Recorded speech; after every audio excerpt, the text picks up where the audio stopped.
भैया बिल्कुल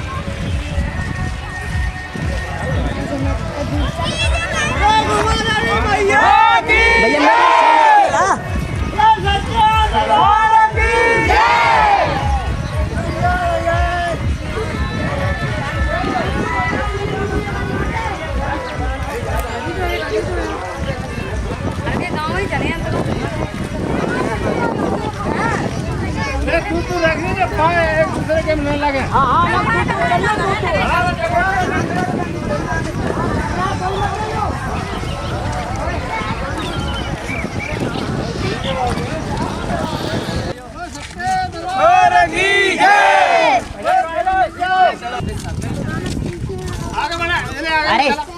अरे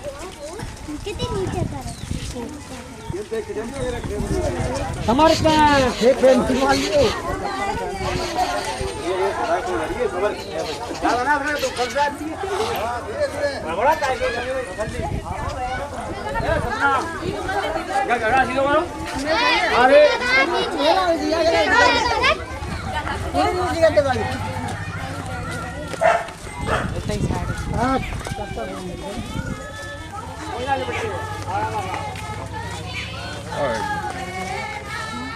और जल्दी कर लो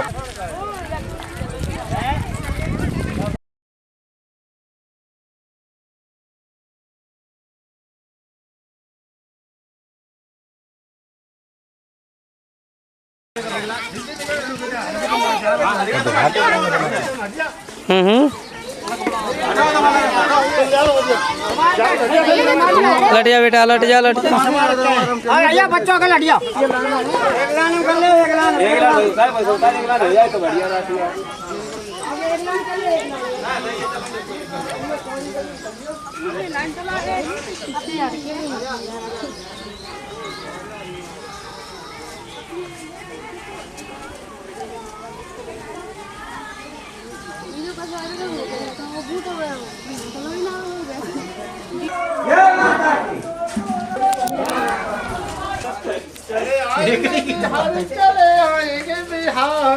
राधे राधे जय श्री राधे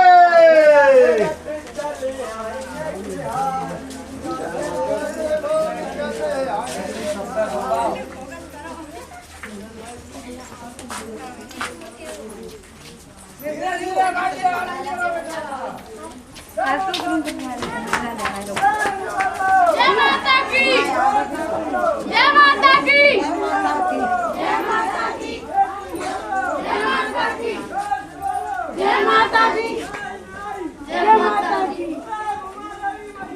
की जय जय जय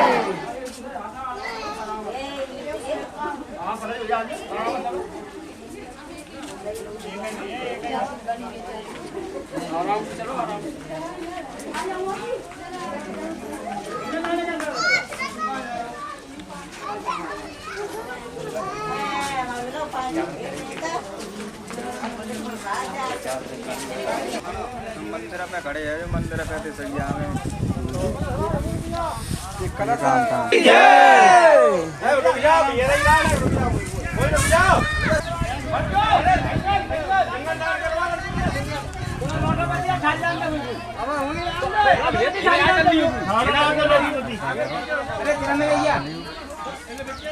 भैया नारियल नहीं आई गई नारियल ना लाए नारियल ना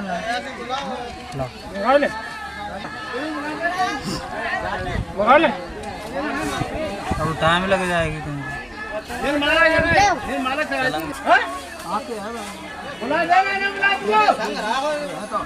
यहाँ बंदा दूर दूर दूर एक बार तो ये हटना तो लड़ गई है मारा में देखा ही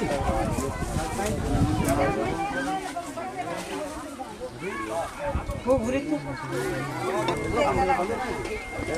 कहाँ पलटी गो दो पलटी गए कहाँ पे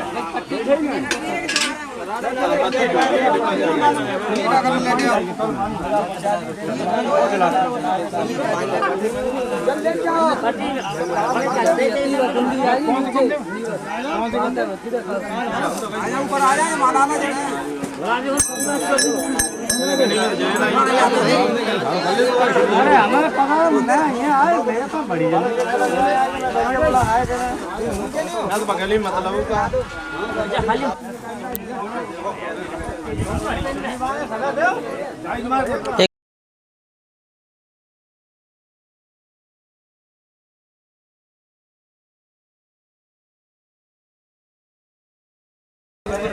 और बात तो सब नारियल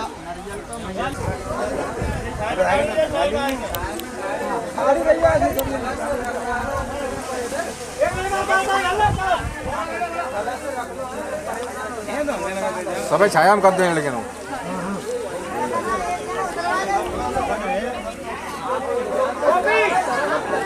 आगे बढ़ जाओ, आगे आगे बढ़ो, आगे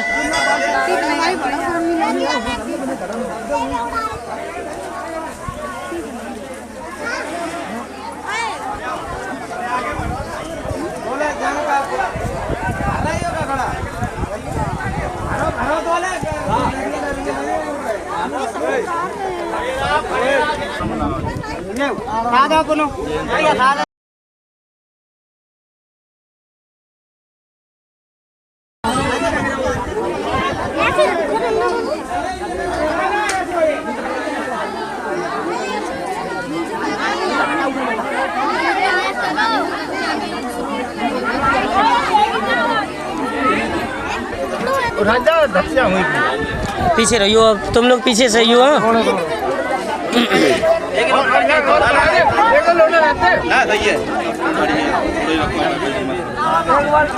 बहुत बढ़िया, बहुत बढ़िया। थोड़े थोड़े कच्चे लोग हाँ थोड़े थोड़े कच्चे थोड़े ही करवा दे आधो आधो गिलास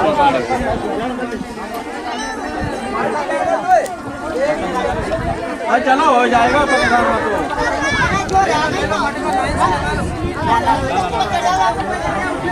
अरे रुको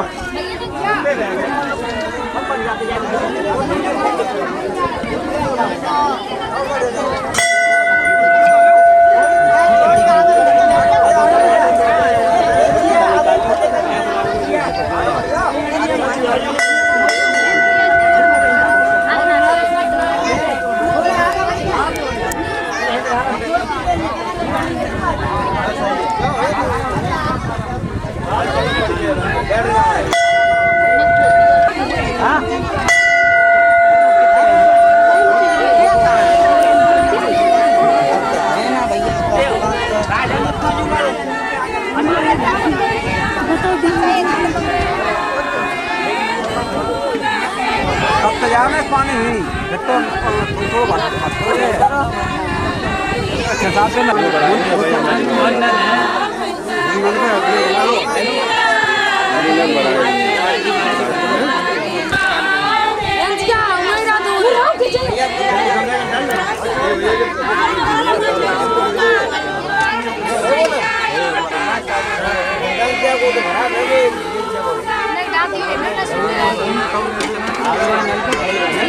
अनुराग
ना मैं ना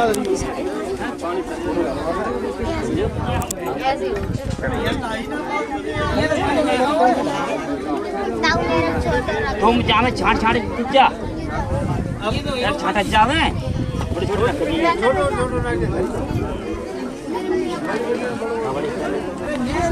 छोटे नारियल छोटे बच्चा खाएगा खाना कल गोदी बिटिया ना सब नारियल जी घरों भी क्या रखो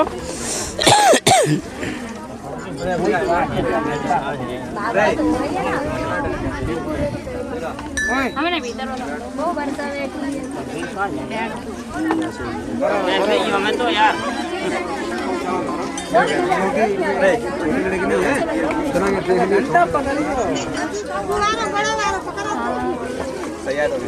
मंडी में आगे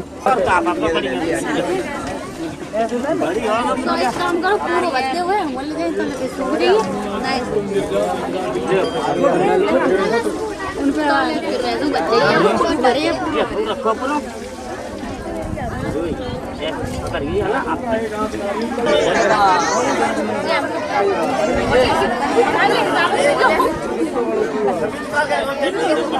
मैंने चाहिए तो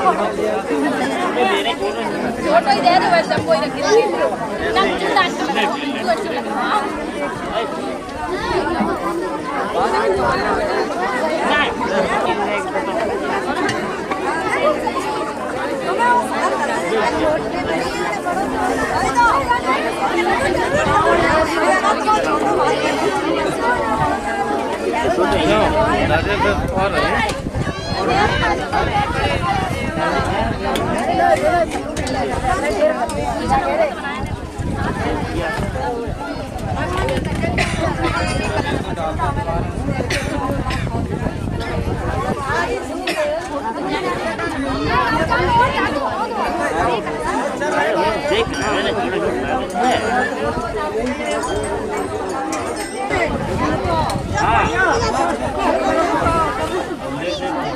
लड्डू मटू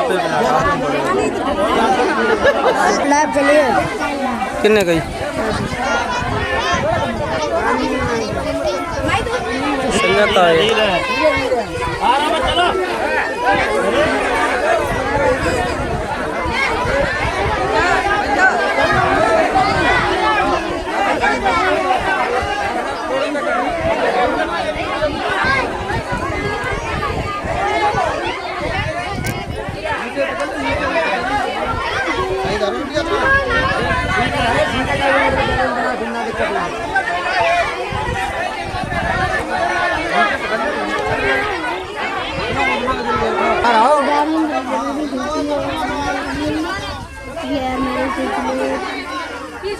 अभी शुक्र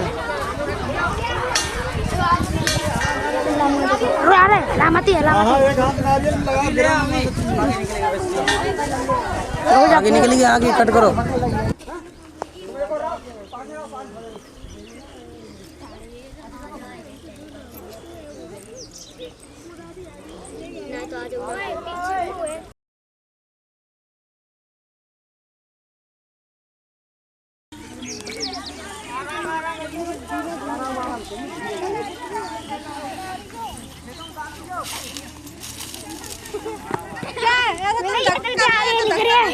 बड़े चो आगे मत चलियो तुम।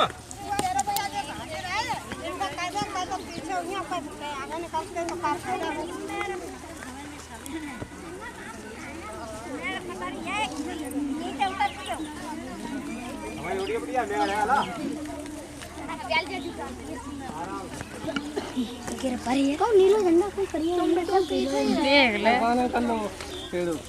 फिर आगे भाई ये अनक्लोज फ्रेंड में लगाते हैं कौन नाम फॉलो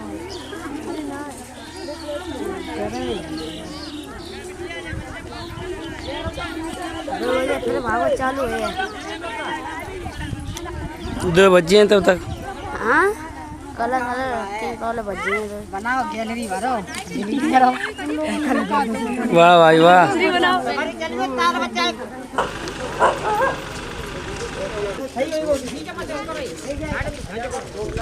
तो बाग ऊपर करेगा वो तो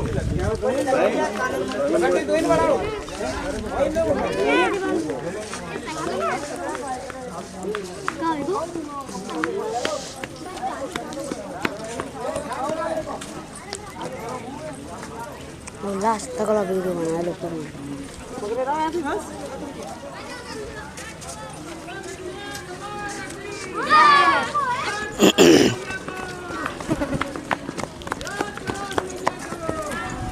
कितने चोट लगी रे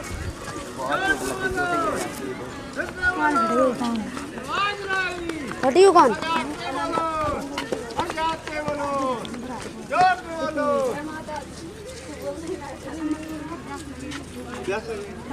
पानी कोई हो तो बहुत पिया देते हैं बोतल सर।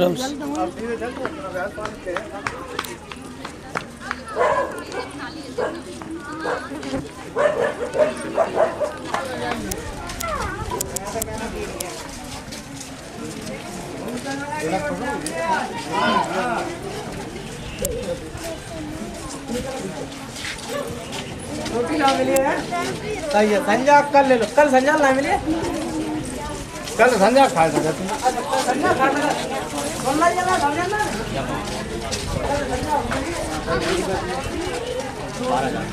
कमी है हम देंगे वो बाकी तुम्हारी जो जान पहचान है।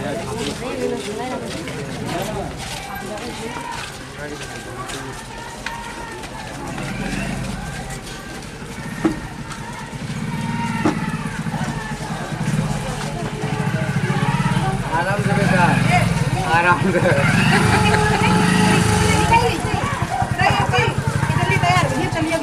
अरे कहानी बनी बच्ची इधर मैंने माय कई माय लगे हुए लग गए हैं तुमने कहीं आया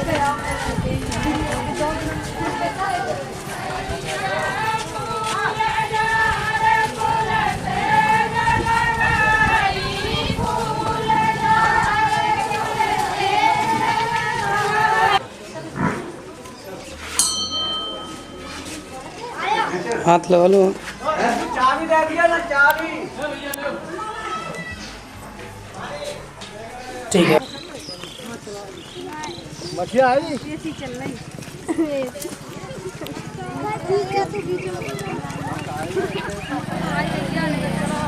जल्दी जल्दी चलो जल्दी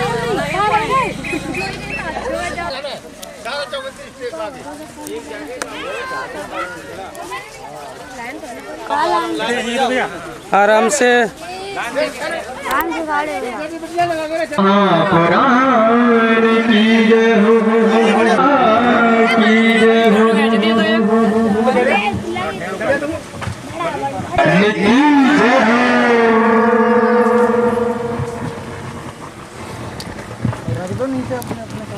अब ऐसे हुए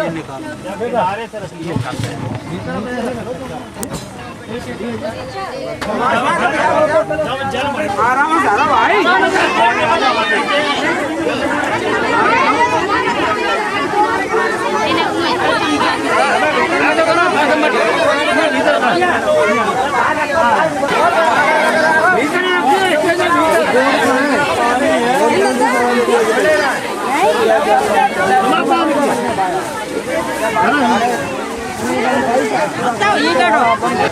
बस हटिया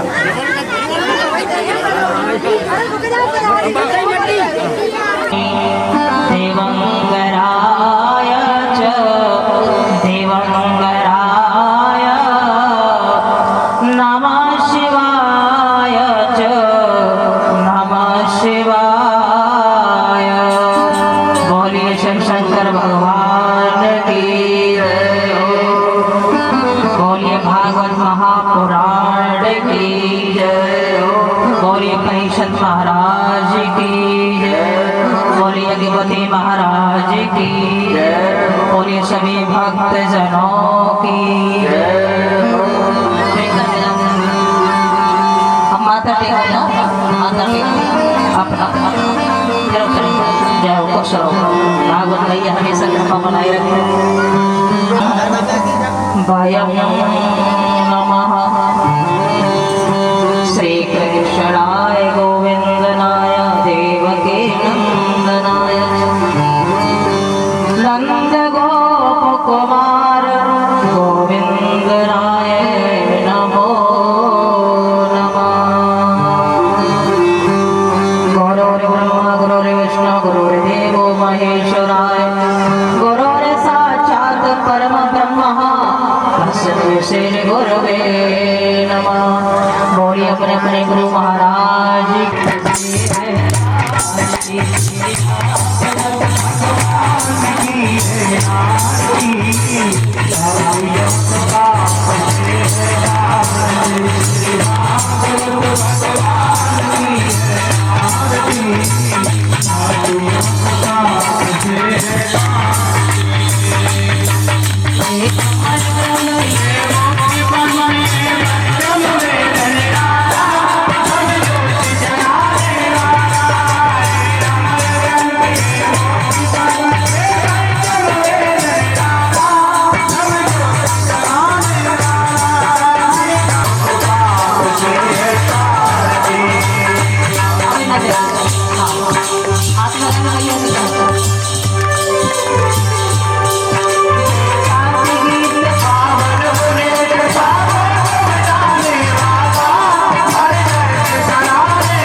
सभी बिटिया है माथा टेक करके बैठो है। पहले माथा टेको, धरती मैया को नमस्कार करो, फिर आराम से बैठो। कितनी रमाए जो और परिषद महाराज कृष्ण कहा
करते हैं ध्यानियों के ध्यान को,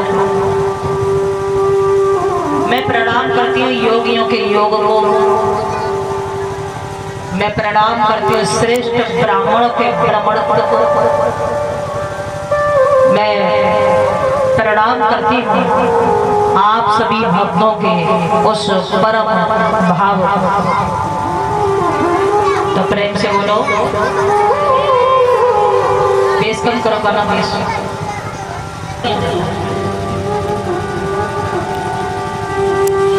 आखिर कथा क्या है?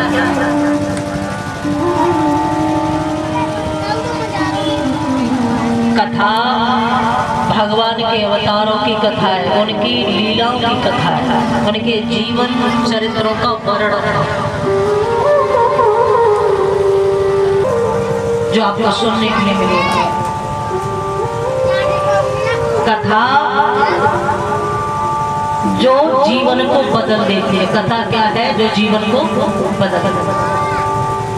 अब जीवन कैसे बदलेगा? जब हम महापुरुषों के जीवन के चरित्र सुनेंगे कि भैया हरिश्चंद्र ने ऐसा किया, क्या कर रहे हैं, है बिटिया? कथा के मतलब के बारे में ही मैं बता रही हूँ, बाकी तो अलग अलग व्यास अपनी तरीके से मतलब निकालते हैं, लेकिन सही बात यही है मैं बहुत कुछ सिखाते हैं। कथा परिवारों को सुंदर बनाती है, कथा मन को सुंदर बनाती है, मन पवित्र होता है। कथा है जो जीवन को आनंदित कर देती है। कथा है जो बिछड़े हुए लोग हैं, जो बिछड़े हुए दूर दूर हैं, उनको एक साथ ला देती है, बिठा देती है, प्रेम करवा देती है, मिलाना। कथा का काम मिलाना।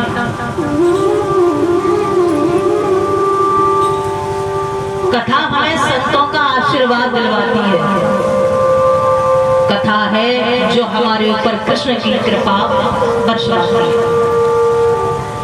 अब श्रीमद् भागवत कथा करना सिखाती है। वो अलग बात है कि कहीं अन्याय हो रहा है, हम वहां सहायता करें ना करें, ये अलग बात है साहब। बहुत लोग हैं जो आज भी कहीं अन्याय होता है तो वहां अन्याय न हो ऐसी कोशिश जरूर करते हैं।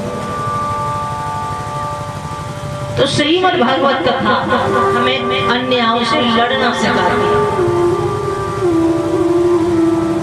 हमें श्रीमद् भागवत कथा कृष्ण के दर्शन करवाती है। क्यों आए हैं दुनिया में इंसान बनकर? भागवत कथा हमें जीवन का सार समझाता है। क्यों आए हैं दुनिया में हम इंसान बनकर? ये भागवत कथा, श्रीमद् भागवत कथा में जीवन का एक एक सार समझाती है। श्रीमद् भागवत कथा में बताती है कि हम मनुष्य बने और मनुष्य बनकर ही अपना जीवन जिए। हम दुनिया में क्यों आए हैं, हमारा स्वरूप क्या है, हमें जीना कैसे चाहिए, और जीवन तो छोड़िए आप हमें मरना कैसे चाहिए, ये श्रीमद् भागवत कथा हमें हमारे जीवन की एक एक क्रिया, एक एक कार्य, एक एक विचार, एक एक चिंतन को मजबूत कराती है श्रीमद् भागवत कथा।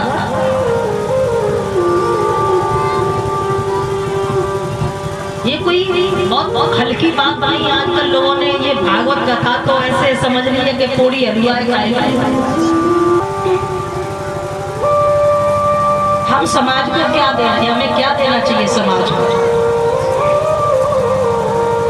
एक शराबी समाज को क्या दे सकता है? दयाराम जी खुद शराब पीता है और व्यास बन जाए, समाज में क्या सुधार लाएगा? कुछ नहीं लाएगा। जो खुद नहीं सुधरा वो तुम्हें क्या सुधारेगा? एक जुआरी हो और वो कथाकार बन जाए और प्रवचन करे तो क्या समझाएगा? कथा जो है श्रीमद् भागवत कथा बड़े हल्के में आजकल लोगों ने ले लिया साहब। गंभीर, बहुत गंभीर विषय है ये श्रीमद् भागवत कथा। ना तो हर एक व्यास कह सकता है और ना ही हर एक श्रोता सुन सकता है। कहना भी मुश्किल है और सुनना भी मुश्किल है। बिरले ही होते जो सुन पाते और बिरले ही नहीं अपने अनुभव को भी कहे। इस तरीके से लोगों के समझ में आए वो तरीका अपनाए। तो एक साथ बैठकर मिलना भी सिखाती है हमें भागवत कथा। और मैं आपको एक बात बता दूं बेटाओ, धर्म एक कथा जोड़ना सिखाती है, तोड़ना नहीं। धर्म क्या सिखाता है? जोड़ना। जोड़ना क्या है? वो जोड़ना नहीं है जो आजकल बात है जोड़ा, वैसा जोड़ना नहीं। प्रेम, एक साथ बैठे हैं, कोई दुश्मनी नहीं, कोई बैर नहीं, सब मन की गिलानी क्षमा। तो एक साथ बैठकर मिलकर प्रेम से रहना सिखाती है हमें श्रीमद् भागवत कथा। और हमें प्रेम से तो रहना चाहिए साथ की कथा। भागवत कथा भगवान के अवतार तो आते ही हैं। उनके जो भगत हैं जैसे नरसिंह भगत है, मीराबाई है, सवरी जी है, उनके भाव कैसे थे? उन्होंने भगवान को कैसे प्राप्त किया या ज्ञान को कैसे प्राप्त किया, परम तत्व को कैसे प्राप्त किया, वो भाव उनका कैसा था, वो भाव को समझाती है भागवत कथा। तो वैसा भाव हमें प्रकट करना चाहिए।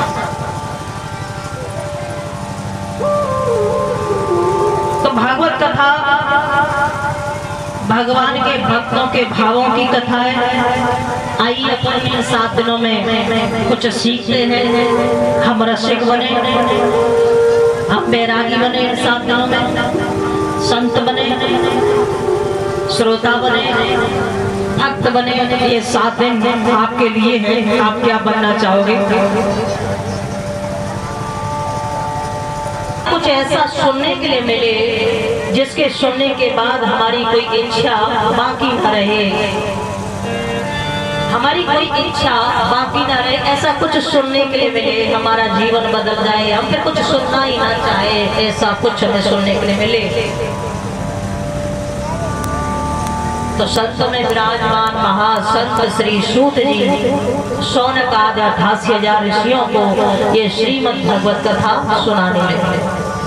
बोलिए भागवत महापुराण की जय। आइए, कहा है बड़े सुंदर शब्द,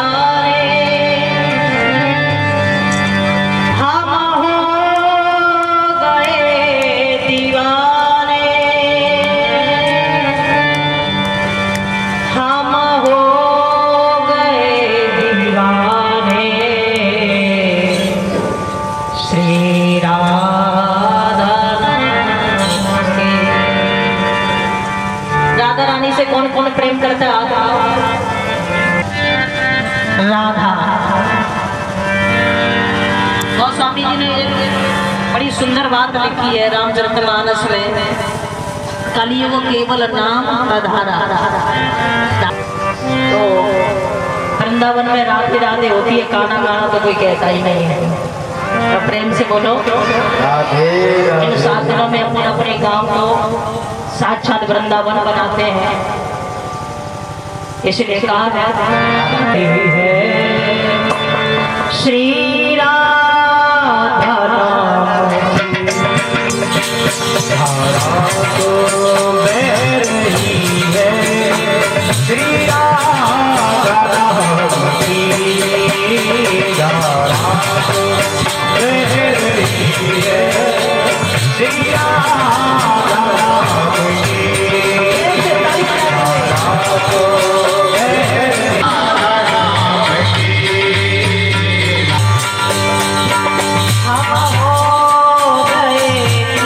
दीवाने, हम हो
कल्पनाएं, हर क्षण हृदय में रहती राधा की कल्पनाएं, हर क्षण हृदय में रहती राधा की कल्पनाएं।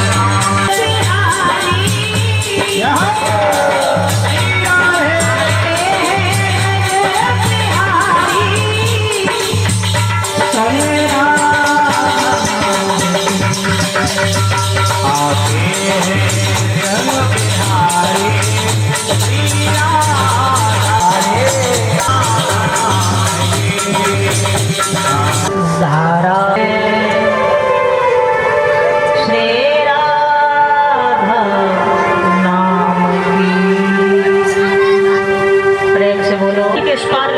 दूर लगा दिया इधर उस जगह न आते जाते थे देवता आदि भी छिपे छिपे वहाँ आकर लाभ उठाते थे।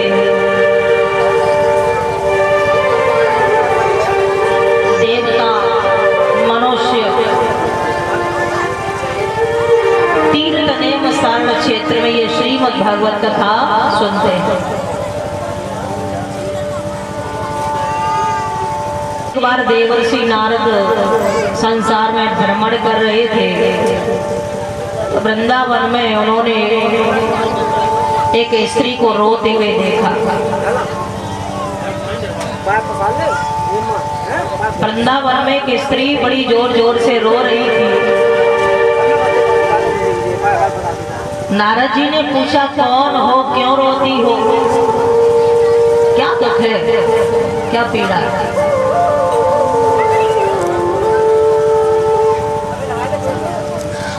तो वो स्त्री कहने लगी कि हे संत, मेरा नाम भक्ति है। मेरे बेटे बूढ़े हो गए हैं, मैं अपने बेटों की हालत देख नहीं पा रही। कभी ये अनुभव कर ही नहीं सकता है कि स्त्री के अंदर कितनी घुटन है, कितनी पीड़ा है, कितना दर्द है, ये नहीं कर सकता। तो प्यारे, स्त्री पुरुष को जान सकती है पर पुरुष पूर्ण तरीके से स्त्री को समझ नहीं सकता। एक माँ होती है ना, बच्चे को कितना जानती है कोई जान ही नहीं सकता। 9 महीने पेट में रहता है ना, और 9 महीने तक पेट में जो हरकत होती है ये केवल माँ जानती है। पिता कैसे जान सकता है, क्योंकि पिता के पेट में थोड़ी ऐसा हुआ है। माँ के पेट में जैसे जैसे शरीर बड़ा होता है ऐसा तो है नहीं है साहब के एक ही महीने में 2-4 किलो का शिशु हो जाए, ऐसा तो नहीं है। प्रथम महीने से धीरे एक शिशु का शरीर 2 किलो, 2.5 किलो, 3 किलो जैसा भी हो वो बनता है। वो एकदम नहीं बनता, 9 महीने लगते बनने में। तो धीरे धीरे क्या प्रक्रिया होती है ये केवल एक माँ जानती है और कोई नहीं। इसलिए भक्ति दुखी है कि उसके बेटे बूढ़े हैं, ज्ञान और वैराग है। और भक्ति ही नहीं, इसका दुख हर माता को होता है। तो भक्ति ये कहती है कि मैं जवान हूँ, मेरे बेटे बूढ़े हैं, ये बड़े लज्जा की बात है। आप मेरे बेटों को जवान कर दो, उपाय किया पर जवान नहीं हुआ।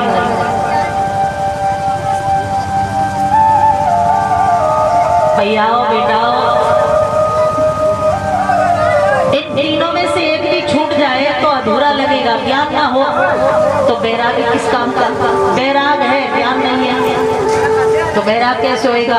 भक्ति है पर ज्ञान वैराग्य ना हो वो भी अधूरा। ये तीनों का संगम है। क्योंकि बड़ी सुंदर बात गोस्वामी जी ने लिखी है रामचरितमानस में।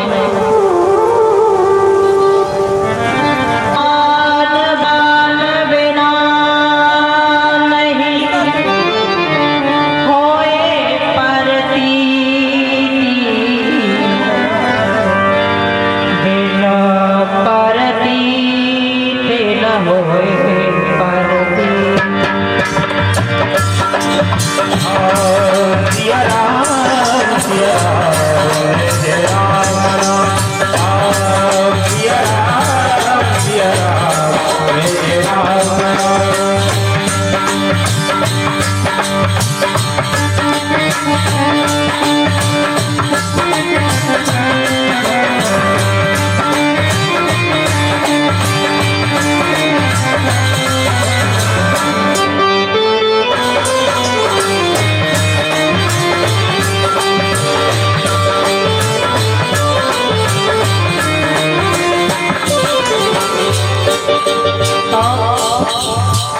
स्वामी जी क्या कहते हैं? बोले बिना ज्ञान के भक्ति कैसे हो सकती है? ज्ञान बिना नहीं होए पर बोले ज्ञान जरूरी है, लेकिन अब जो हो रहा है वो तरीका ही अलग है। भगत बिना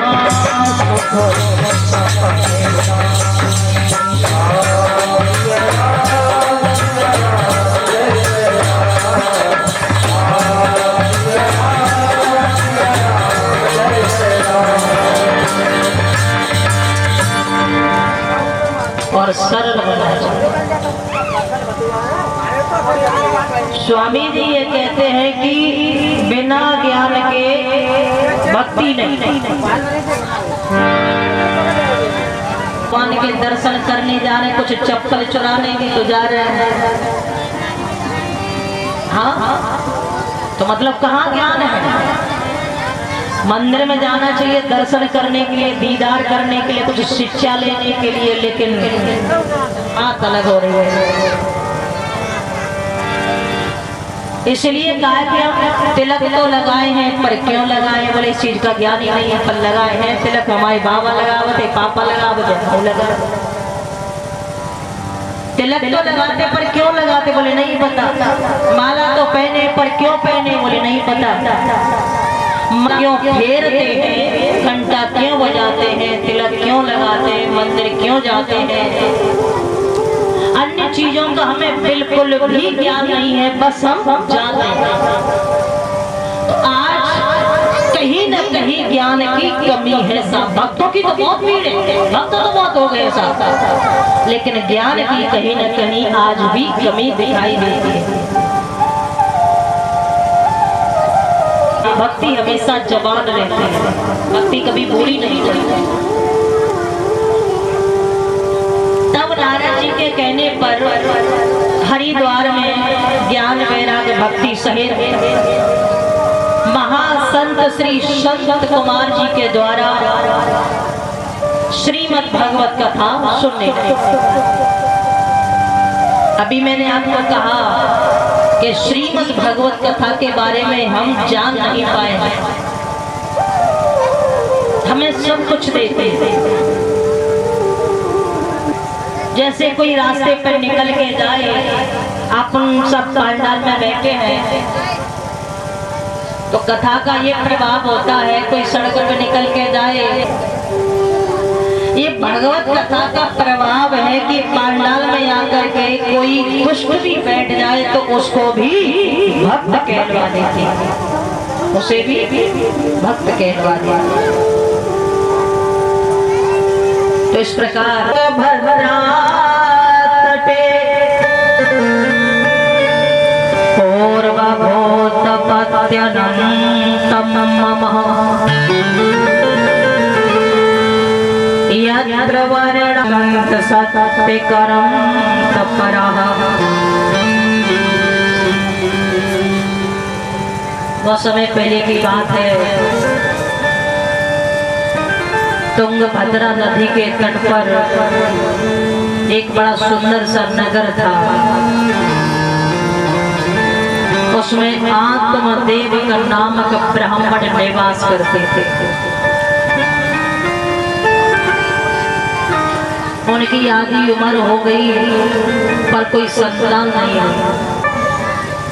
तो ब्राह्मण देवता क्या करना चाहते हैं? मरना। क्या करना चाहते हैं? आत्महत्या। क्या ये सही है करना? तो बिल्कुल ही गलत है। आप एक छोटे से बालक से भी पूछिए, वो भी मना करेगा, बोले ये ठीक है।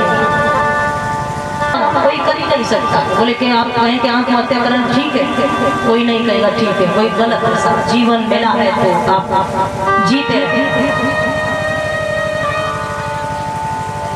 ब्राह्मण ने ये सोचा कि मैं मर जाऊं, अच्छा है, कोई बेटा नहीं है, कोई बिटिया नहीं है, क्या करूंगा जी। नदी पे बैठे, अचानक संत आ गए। संतों ने क्या कर रहे हो, क्या कर रहे हो? बोले मर रहा हूं। मर रहे हो क्या? बोले क्यों मर रहे हो? बोले कोई छोरा छोरी नहीं इसलिए मर रहा हूं। ये दुनिया के लोग ताने मारते हैं, कोई तो मुंह देखना पसंद नहीं करता है कि हाय दैया जब मुंह सामने आएगा रोटी नहीं मिलेगी सामने।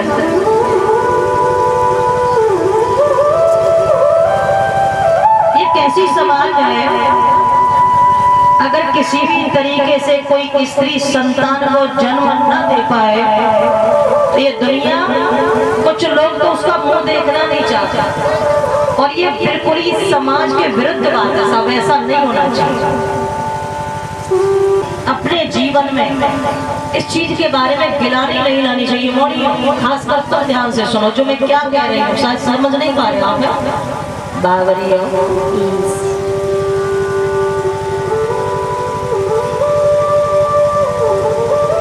तो प्यारे संतान,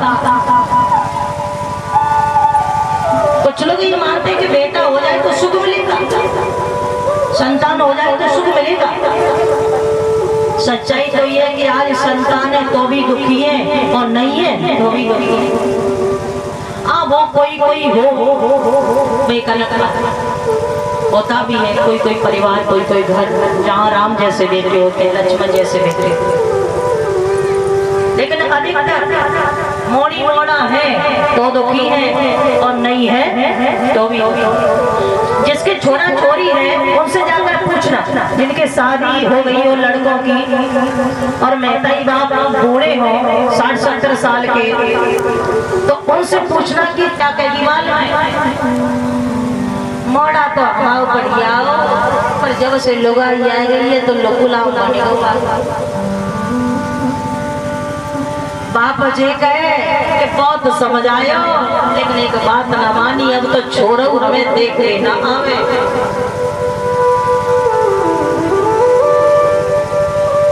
इसलिए संतान है, बेटा है, अच्छी बात, लेकिन ज्यादा गर्व करना किसी काम का। कब समय बदल जाए कोई नहीं जानता, और सच्चाई यही है कि बेटे हैं तो बहुत ज्यादा खुशी होने की जरूरत नहीं है, और बेटे नहीं है तो बहुत ज्यादा दुखी होने की आवश्यकता नहीं है। दुनिया, ये संसार क्या कहता है, अगर इस पर ध्यान दोगे तो अपना अनमोल जीवन खो दोगे। वो ब्राह्मण बनना चाहते, महात्मा ने पूछा, बोले क्या करो? समाज को सुधारने के लिए कुछ कार्यक्रम करो, अच्छी बात है। बोले नहीं, संतान चाहिए। संतों ने बहुत समझाया, कई तरीके से समझाया, पर ब्राह्मण देवता बोले कि नहीं, होना ही चाहिए, संतान चाहिए, नहीं तो मैं मरूंगा। अब सोचो, या तो संतान दे दो, नहीं तो मैं मर रहा हूं। अब संत महात्मा बड़े चक्कर में, अब क्या करें, तो आप फंस गए। तो संत महात्मा ने जो फल दिया, आशीर्वाद, कभी कभी ऐसा भी हो जाता था, और ऐसा वो महात्मा जी ने फल दिया। फल का मतलब ये नहीं है कि तुम्हें सेब संतरा का फल दिया, मतलब आशीर्वाद दिया। क्या दिया? आशीर्वाद। वही संतों का फल होता है, ऐसा नहीं है सेब संतरा फल दिया, बोले ठीक है ऐसे खिला देना पत्नी को। अच्छा, एक बात याद रखना, कभी संतों से हट करके कुछ मत मांगना। जैसे अभी ब्राह्मण देवता ने हट करी, नहीं संतान चाहिए, नहीं संतान चाहिए। कभी हट करके कुछ नहीं मांगना चाहिए। क्यों नहीं मांगना चाहिए, बात आपको आगे आ रही है। ब्राह्मण देवता फल लेकर गए साहब, अपनी ब्राह्मणी को दिया कि तुम गर्भवती हो जाओगे, ये फल खा लेना, आशीर्वाद मिला है। कहां से लाए हो, कहां से लाए हो? बोले संत भगवान को आशीर्वाद है। बतौना है कहाँ चले गए, कौन से बाबा ने कहा दे दी हो, कछु खाए के ऐसो वैसो है गए तो मैं तो नहीं खाऊं, जैसा उसका नाम वैसा उसका विचार। वो फल तो गाय को खिला दिया। बहन बहन की बात बनेगी, उसकी बहन थी और पति से ये कह दिया कि मैंने जो फल, कहीं कहीं पहले ये होता था कि पहली संतान होती थी तो बिटिया के मायके में, पहले ये भी कहीं ना कहीं सिस्टम था कि बोली पहली संतान हो रही है तो बिटिया को मायके में भेज दे। ब्राह्मणी मायके चली गई, समय गुजरा, एक छोटी बहन ने संतान को जन्म दिया और वो शिशु बड़ी बहन को दे दिया। ब्राह्मण देवता बड़े खुश हुए, नामकरण कराया, उसका नाम निकला धुंधकारी। क्या नाम निकला बेटा? का जोर से बोलो, धुंधकारी।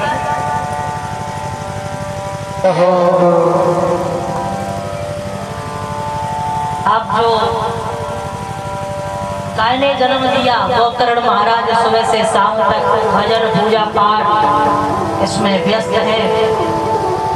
और धुंधकारी वही लूट मार करना, हत्या करना, वेश्याओं के गोटे पर जाना, अन्य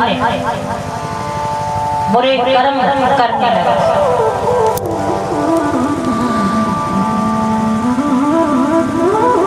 जहाँ सत्य आ जाता है ना, जिस घर में सत्य आ जाता है उस घर से झूठ चला जाता है, क्योंकि एक ही रहता है। आपके हृदय में अगर सत्य आ गया तो झूठ नहीं रहेगा। प्यारे, धुंधकारी अकेला घर पे रहा, माँ के साथ में दुर्व्यवहार करा, माँ ने कुएं में गिर के आत्महत्या कर ली। जिन वेश्याओं के पास धुंधकारी जाता था, उन्हीं वेश्याओं ने रात ही रात में धुंधकारी को मार दिया। धुंधकारी को मरकर भी शांति न मिली, भूत बनकर भटकने लगे।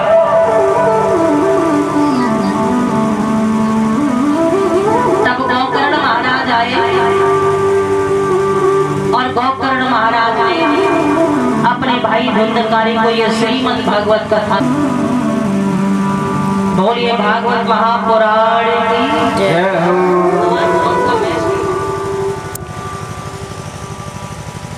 इसलिए संत से हट करके कभी कुछ मांगना नहीं चाहिए, हट करके।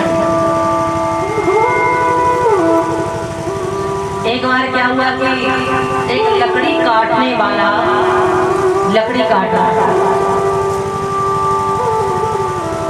और उसी डाली को काट रहा है जिस पर वो बैठा।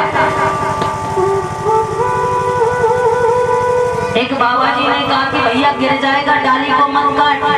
अरे कैसे गिर जाऊंगा, 20 साल से तो काट रहा, अब आई नहीं लिया जिस पे बैठा है उसी डाली।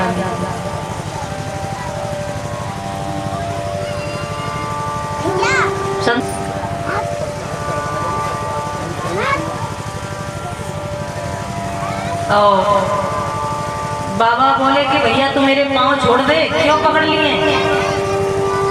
अरे बाबा तुम तो बड़े पहुंचे हुए बाबा। बोले मैं कोई पहुंचा नहीं हूँ, है ना, तुम तो बहुत बड़े संत हैं, तुमको कैसे पता मैं गिरने वाला हूँ?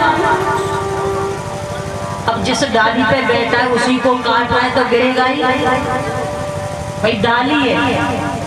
अब डाली इधर से काटनी चाहिए, वो इधर से ही काट रहा है, इधर बैठा है इधर डाली है, सब पेड़ इधर ही गिरेगा।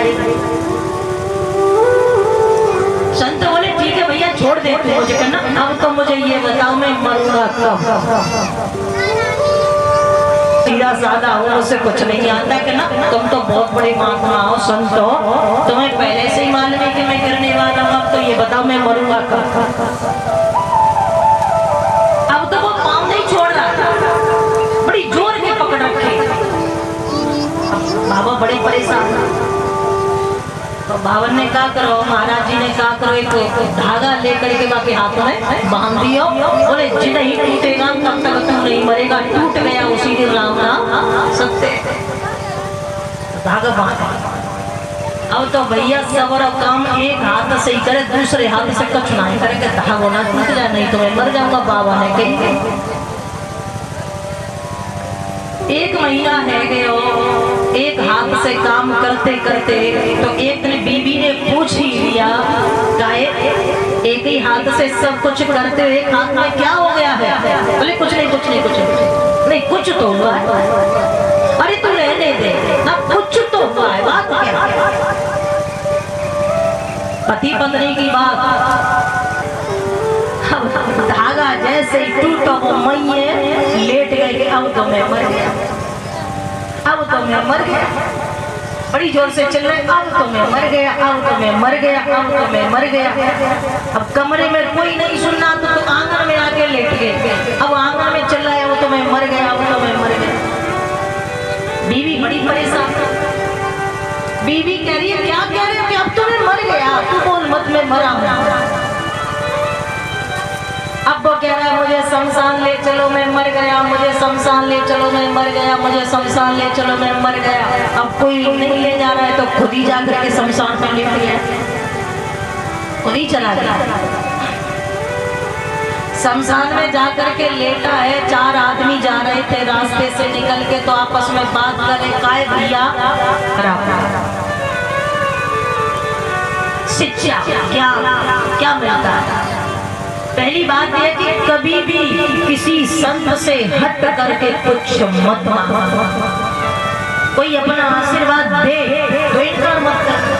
कोई महात्मा तुम्हें कुछ दे रहा है, कुछ भी आशीर्वाद, तो स्वागत इनकार मत करना। पर हट करके के नहीं चाहिए, दे दो, चाहिए दे दो, बिल्कुल बिल्कुल।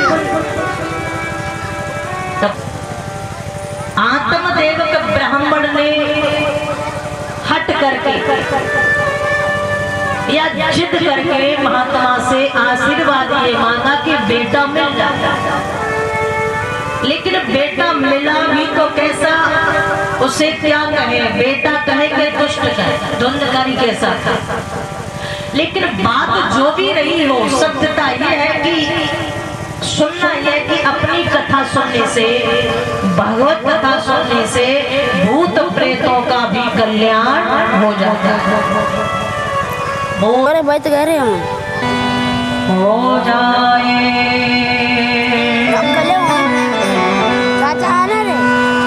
जिस चीज पर मेरी नजर जाए, वो तेरी तस्वीर हो जाए। इधर इधर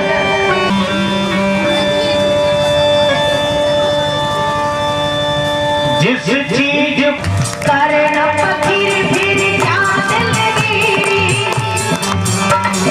करना फकीर फिर याद लगी, सदा मगन में रहना जी। कोई दिन हाथी का कोई दिन घोड़ा, कोई दिन हाथी का कोई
कोई फर्क नहीं होता है राजा और भिखारी में, दोनों की सांसें काटी है समय की तेज जगारी है।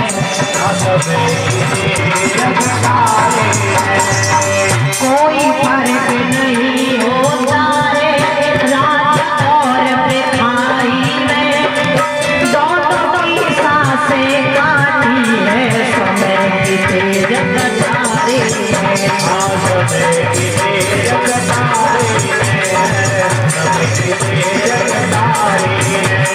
अपनी ही रफ्तार से हरदम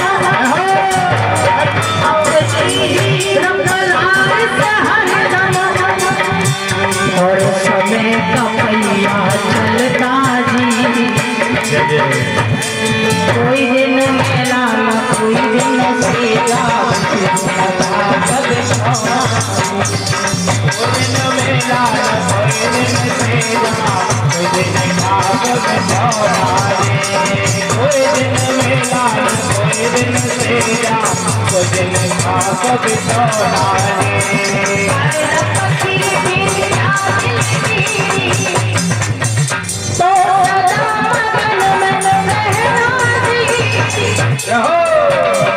कोई दिन हाथी कोई दिन घोड़ा, कोई दिन पैदल चलना रे, कोई दिन हाथी कोई दिन घोड़ा, कोई दिन पैदल चलना रे, कोई दिन हाथी कोई दिन घोड़ा, कोई दिन पैदल चलना रे। और प्यारे कैसा भी हो समय मुसाफिर, पल भर ना घबराना जी, कैसा भी हो समय मुसाफिर, तू पल भर ना घबराना जी, कोई दिन लाड़ो न कोई दिन मेला, कोई दिन लाड़ो न कोई दिन मेला,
राधे राधे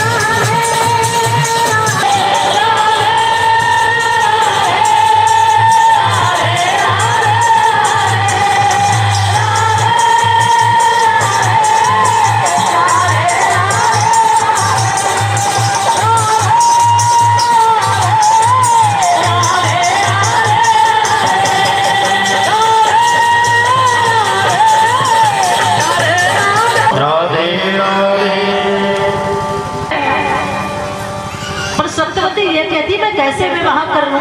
पहली तो ये बात है कि तुम शादीशुदा हो, दूसरी बात है कि तुम्हारा लड़का आगे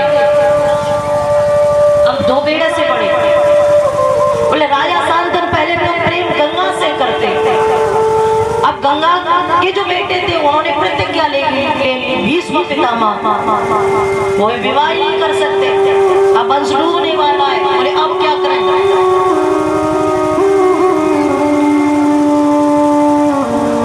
तो सत्यवती ने अपने बड़े बेटे को बुलाया। अब बताओ सत्यवती का बड़ा बेटा कौन है? बिटिया कैमरा घुमा आप में से किसी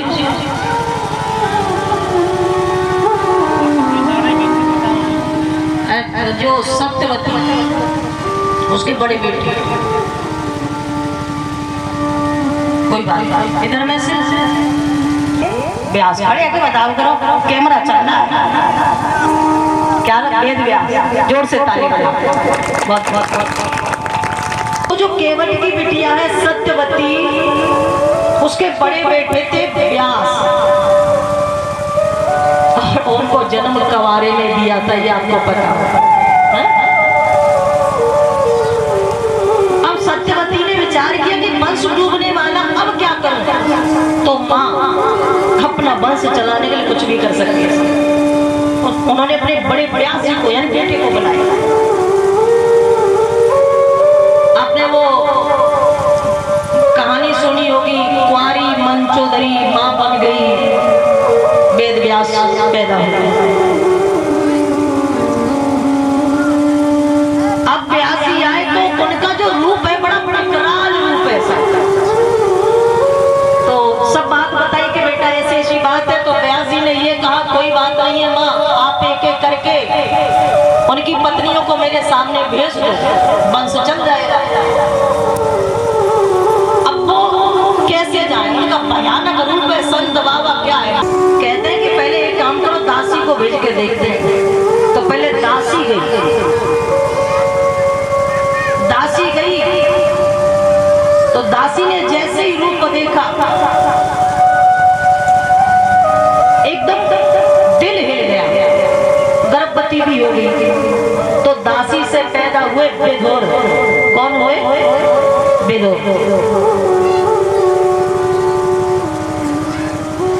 अब दूसरी पत्नी भेजी अंबिका, अलंबिका, 2 रानी यानी सत्यवती की 2 बहुएं समझ लो। तो एक रानी गई तो जैसे ही व्यास जी को देखा तो एकदम डर गई और आंखें बंद कर ली।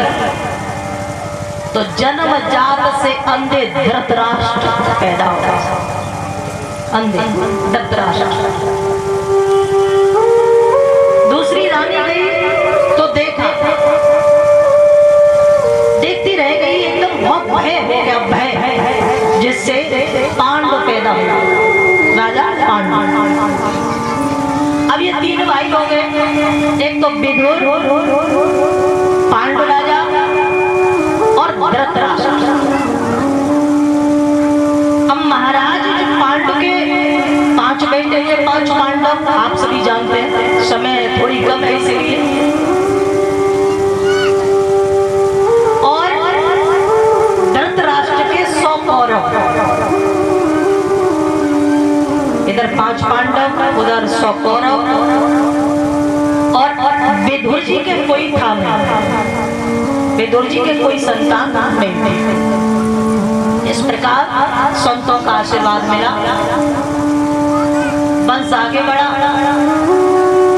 अब जैसे जैसे वंश आगे बढ़ा तो इधर 5 लड़के, उधर 100 लड़के हैं। अब जो ये दुष्कर है वो बड़े समझदार है, बड़े ज्ञानी है, न्याय प्रिय है।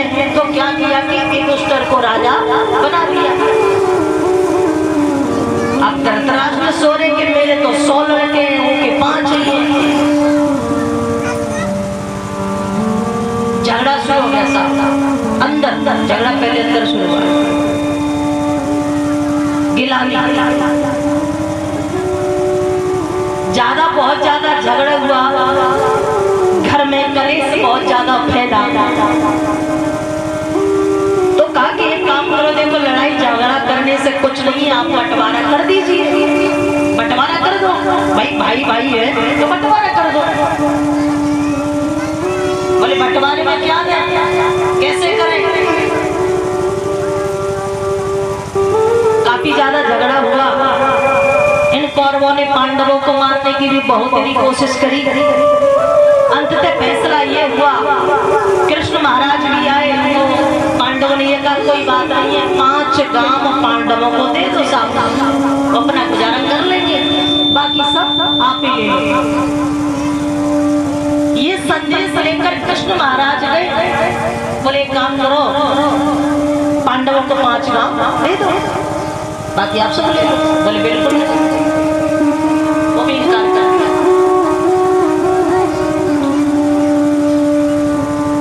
उसके बाद घर गृहस्थी में बहुत सारी बातें होती हैं, बड़े बड़े विद्वानों ने बहुत समझाया लेकिन बात नहीं बनी। अंततः एक जंगल दे दिया पांडवों को, जंगल खांडव वन। उसके बाद में उस जगह का नाम पड़ा इंद्रप्रस्थ, और आज अपन उस जगह को जानते हैं दिल्ली के नाम से। कौरवों ने पांडवों को कौन सी जगह दी? खांडव वन, जिसमें पहले सांप ही रहते थे, सर बहुत ज्यादा। दिल्ली जो आज बसी है, अगर इसके बारे में अपन पीछे विचार करेंगे तो सांपों का ही गढ़ था, बहुत सांप रहते थे पहले खांडवन। फिर अर्जुन ने अपने बाण, उसका नाम पड़ा फिर इंद्रप्रस्थ, और अब उसका नाम है दिल्ली। बढ़िया सुंदर महल बनवाया। गृह प्रवेश हो रहा था तो पांडवों ने कौरवों को बुलाया, भैया कैसा भी हो पर ऐसी कोई समय आ जाए तो एक बार पूछता तो ये तुम भी आना भोजन करने। तो कौरव गए। अब दुर्योधन ने जैसे ही महल को देखा तो चकित रह गया, महल बड़ा अद्भुत है साहब। जब पानी भरा है वहां लगता है कि यहाँ सूखा है, जहाँ सूखा दिखाई देता वहां लगता है पानी भरा है। तो दुर्योधन गिर गया, द्रौपदी हंस रही। दुर्योधन गिर गया, क्या द्रौपदी को हंसना चाहिए था? आप गिर जाओ और कोई हंसे तुम्हें देखकर, तुम्हें अच्छा लगेगा? नहीं लगेगा ना। तो द्रौपदी बड़ी जोर से हंसने लगी, जिसकी वजह से ये कहा कि अंदर के अंधे ही पैदा। ये बात दुर्योधन को अच्छी न लगी। महाभारत होने के बहुत कारण थे, लेकिन जो मेन कारण था महाभारत क्यों हुआ, हमें आपसे पूछते हैं। तो फोटो में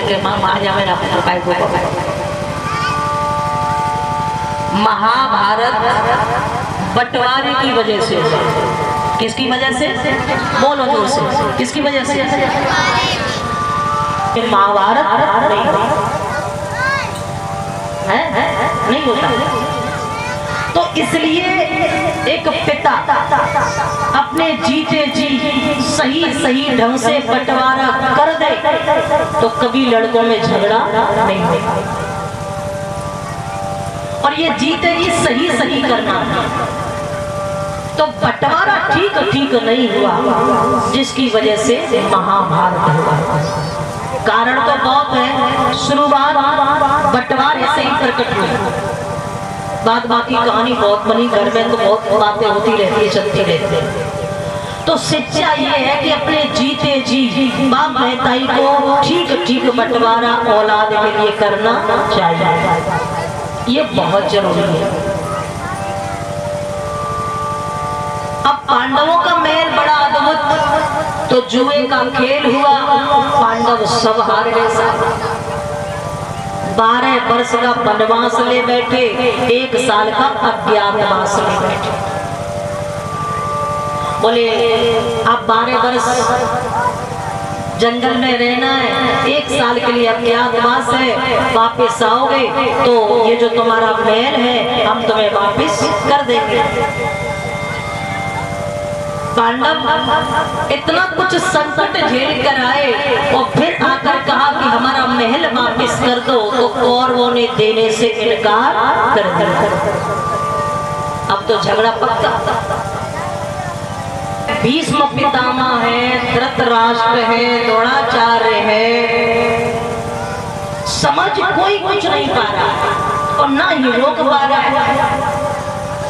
अब वहां युद्ध भी हुआ और युद्ध भी होता था, तो कैसे होता था? बोले पैदल जो सैनिक हैं, पैदल निहत्थे, तो केवल निहत्थे से निहत्था लड़ता।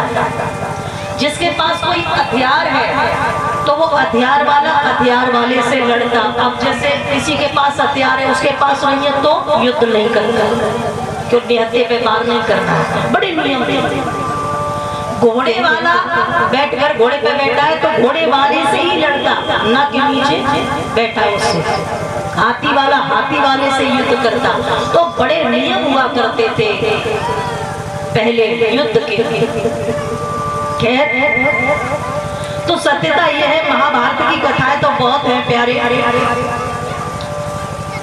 समय 6 बजने वाले। भगवान कन्हैया को बुला करके कुछ वार्तालाप करना चाहते हैं। तो कृष्ण महाराज गए तो भीष्म पितामह ने एक बात कही कि कान्हा, मुझे 100 जन्मों की याद है, 100 जन्मों में मैंने कोई पाप नहीं किया, फिर किस कर्म का फल मिला जो कि मुझे इन बाणों पर लेटना पड़ा? ये बाण मेरे शरीर में चुभे हैं, कितनी पीड़ा हो रही है, खून बह रहा है। तो कृष्ण महाराज ने यह कहा कि पितामह, तुम्हें तो 100 जन्म याद है, मुझे तुम्हारा हर जन्म याद है। ये बात 113 जन्म पहले की है।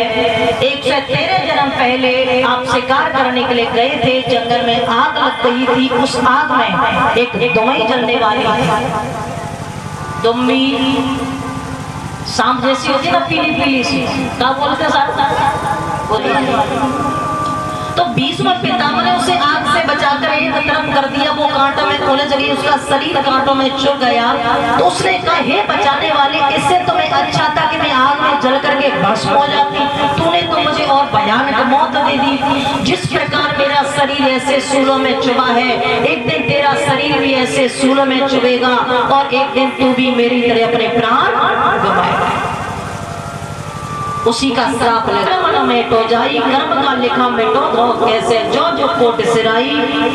मतलब ये है कि हमारे कर्मों करोड़ों खरबों का अनंत जन्म हो जाए, हम चाह करके भी अपना कर्म मेट नहीं सकते। कर्म प्रधान विश्व रचना। इस प्रकार महासुरी आज्ञा को 135 वर्ष की उम्र में भीष्म पितामह शरीर को छोड़कर चले गए। 101 कौरव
राधे राधे श्याम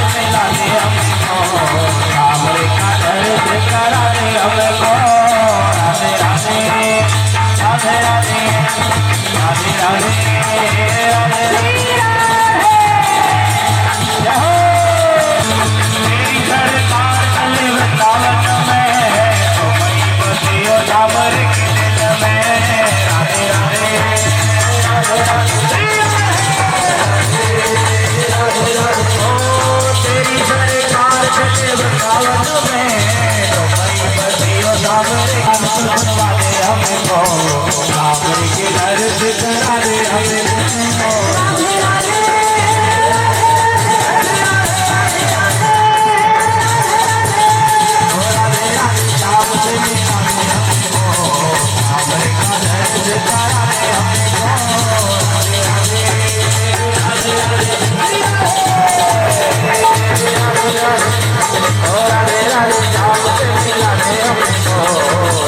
राधे राधे